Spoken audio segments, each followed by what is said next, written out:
Hey guys, what's going on? Hey, it's Rick. Yep. Thought you were gonna get through a day without seeing me. Well, you almost did. It's about 11:30 here, and it's gonna be another day before I can do this. Because, anyways, what I wanted to get to real quick is this next chapter. This chapter 13 becomes a world because 3 and 1 is a 4, and I pulled it apart again. We've done this here. I've done all my homework. I want to cut to the chase because I just don't want to have to go through the whole thing with you. I want to go fast. All right. I know it's late. I'm getting ready to go to bed. But listen, what you get out of this one here is we get another vision. All right. Because God's talking about the end of times, and he's being shown these wonderful things that happen to people that can make it to the end of time. And so this here is about those people that are left behind. And I was like floored. What did you mean by left behind? How he says that some are going to be taken and some are going to be left behind. And all those guys on earth think that they'll be taken. Those are the bad guys. Those are the ones that, they wish they had been. Because it's the ones that are left behind are the ones that go to this wonderful place. It's right here. Down on 3, which is, intervention number 45. Number 45. If you go and look that up, that Azareth or whatever, Azareth or whatever.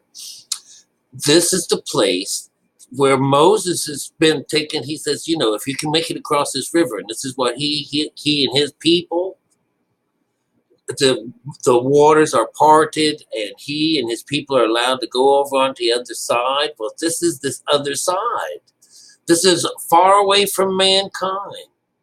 And this is a land that's far away, and it's just beautiful. It's the idea. This is where this is where the 10 tribes come from. This is where they're hanging out with these guys. So this is the place that's beyond the river. And remember, we come to this is heaven. This is this type of heaven, but they don't just say, they don't come out and call it heaven. This is that city building.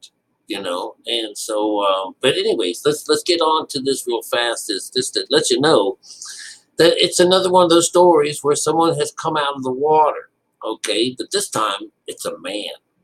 And so he's going to put another slant on what we just heard about with the 3-headed eagle. All right, so what you get out of this next one is that a man cometh out of the river, and he had built it his like a large mountain, of which the base he couldn't see. This is the first 4 of these worlds. Remember, every 4 is going to represent a world, and you're going to keep going down, down, down, down. But anyways, the whole top half of this is talking about this man, and he opens up his mouth, and there's this group of people that are gathered around. They're going to try to take him down. Take him out.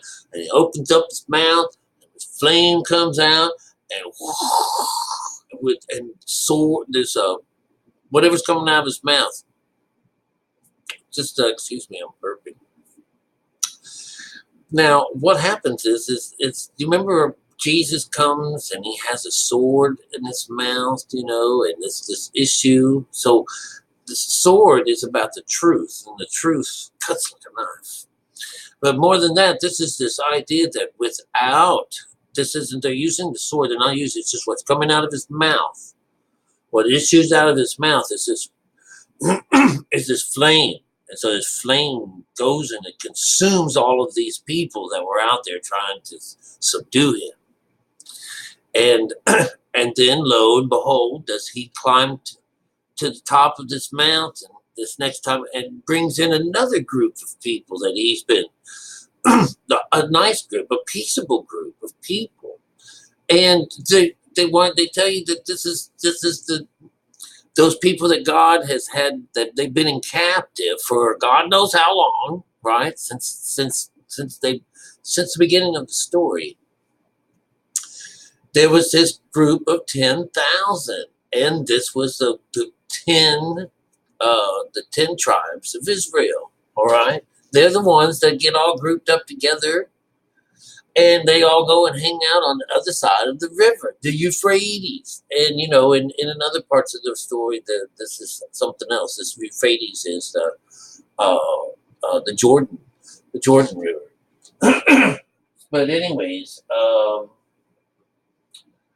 this this last ones, 3, 4, and 5. This is all a wonderful storytelling event where it tells us that when was it that I saw this man coming in from from the midst of the sea, which is the midst of the sea is this. The sea is our emotional side. This is the sea. It's also heaven. But a man that comes up from this. This is when you go into meditation. You come out of the water, and you're it's a spiritual show. This is what I'm getting at. Is at the end of it, he was saying, when was it that I saw this man coming out of the water? It was a question mark. It was a question. And God didn't even answer it. He went right over it. But he did, well, in a way, the answer comes to this. It becomes like this, that he asked, like, when did I see it? When did you show me this, or something like that? And he says, well, listen, it's the thing is that, no, you can't see it. Anybody that goes into the sea, in the depths of the sea, you are not to know anything. You can't tell what's going on in there. Nothing happened. You don't know. That's the way it is. And then it follows up on the 4th over here, and it says, nobody can even see my son. It's just the way it goes. When people are in this dark area, when we have gone into the valley of dark or shadows of death, that state of meditation, well, we have no recall about anything whatsoever, because we don't have our skin. So in the spirit mode, it's just between God and your soul. All right, you've joined up with Mother. Down here, down here is 55. This idea, your life is now ordered in wisdom, and you have the understanding of Mother. All right. It's just, it's beautiful. It's the same old things now. So this whole story, the last half of it is asking, what did that mean? He says, now that what thou showest to me, what does that mean?